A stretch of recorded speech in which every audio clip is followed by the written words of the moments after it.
Selamat berjumpa dalam Renungan Harian Provinsi MSC Indonesia edisi hari Selasa 24 Mei 2022. Bacaan kitab suci khususnya Injil yang kita renungkan yakni diambil dari Injil Yohanes bab 16 ayat 5 sampai ayat 11. Saudara-saudara terkasih dalam Tuhan kita Yesus Kristus, biasanya dalam momen-momen perpisahan ada yang namanya pesan dan kesan.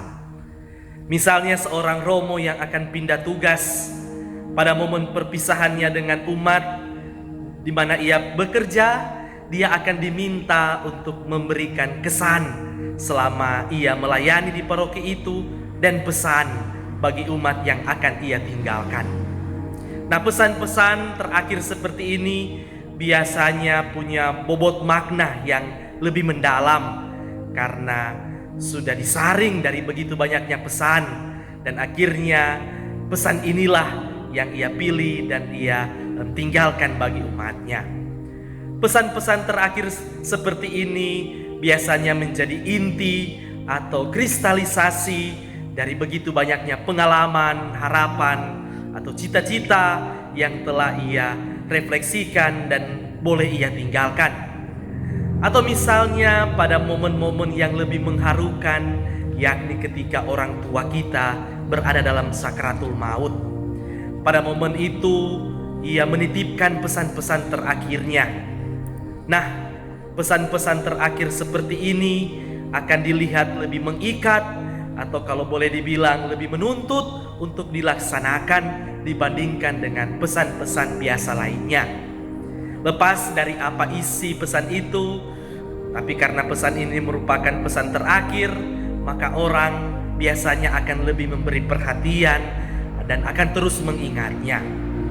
Nah, sobat-sobat yang terkasih, bacaan hari ini dan juga bacaan hari-hari sebelumnya berbicara tentang pesan-pesan atau amanat-amanat perpisahan Yesus sebelum ia naik ke surga. Sebelum Yesus meninggalkan para murid, ia memberikan mereka pesan-pesan terakhirnya. Nah, sekurang-kurangnya dalam hemat saya, Bapak Ibu, ada 3 pesan yang ditekankan Yesus. Yakni yang pertama, supaya orang tetap saling mengasihi. Mengasihi Allah dan mengasihi sesama manusia.